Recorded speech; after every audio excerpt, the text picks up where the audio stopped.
ଏଇ ମୁଁ ଶାଗ ଭାଜିବା ପାଇଁ ବସିଯାଇଛି। ଆଉ ଶାଗ ଭାଜିଲା ବେଳେ ମନେ ପଡ଼ିଯାଉଛି ମୋ ମାଆର ହାତ ରନ୍ଧା ଆଉ ମୋ ପିଲାଦିନ। ପିଲାଦିନେ ସକାଳ 8ଟା ହେବ ମାନେ ମାଆକୁ ଡାକି କହିଦେବୁ, ମା ଲୋ ଦେ କ'ଣ ଖାଇବୁ।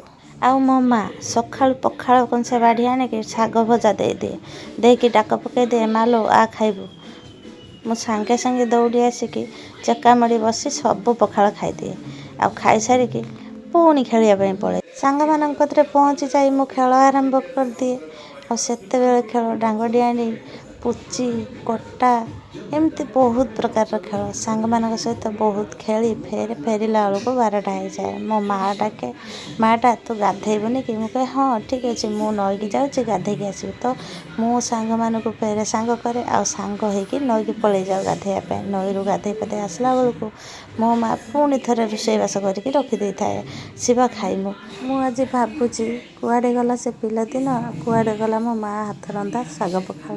ଆଉ ମୋ ଝିଅ ଶାଗ ପଖାଳକୁ ଦେଖିଦେଇ କହୁଛି, ମାଆ ଏ ଶାଗ ପଖାଳ ନଗେଇ ଖାଇବି? ତ ଯା ମୁଁ ଖାଇବି। ମୋ ଝିଅକୁ କହିଲି, ମାଆ ଏଇସା ତ ତମେ ମନା କରୁଛ ଖାଇବନି। ଆଉ ସେତେବେଳେ ଦିନ ଥିଲା ମୋ ମାଆ ଶାଗ ପଖାଳ ବାଢ଼ି ଦେଉଥିଲେ, ଆମେ ଖୁସିରେ ଖୁସିରେ ଖାଇଦେଉଥିଲୁ।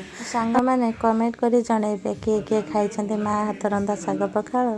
ଆଉ ପିଲାଦିନ କାହାର କେତେ ମନେ ପଡ଼ୁଛି ପିଲାଦିନର ସ୍ମୃତି। ମୁଁ ତ ଏଇଠି ଶାଗ ଭାଜି ନେଇଛି, ମୋର ଶାଗ ଭଜା କମ୍ପ୍ଲିଟ୍ ହେଇଯାଇଛି। ଯଦି ଭିଡ଼ିଓଟି ଭଲ ଲାଗିଥିବ ଲାଇକ୍ ସେୟାର କମେଣ୍ଟ କରିଦେବେ। ଆଉ ମୋ ମାଆ ପାଇଁ ଖାସ୍ ଆଇ ମିସ୍ ୟୁ ମା। ଆଉ ସବୁ ଭାଇ ଭଉଣୀକୁ ମୋର ଅନୁରୋଧ, ମାଆକୁ ଏମିତି ସମ୍ମାନ ଜଣାଇ ମୋ ଭିଡ଼ିଓଟିକି ଆଗକୁ ବଢ଼େଇବେ। ଲାଇକ୍ ସେୟାର ସବସ୍କ୍ରାଇବ୍ କରିଦେବେ। ଜୟ ଜଗନ୍ନାଥ।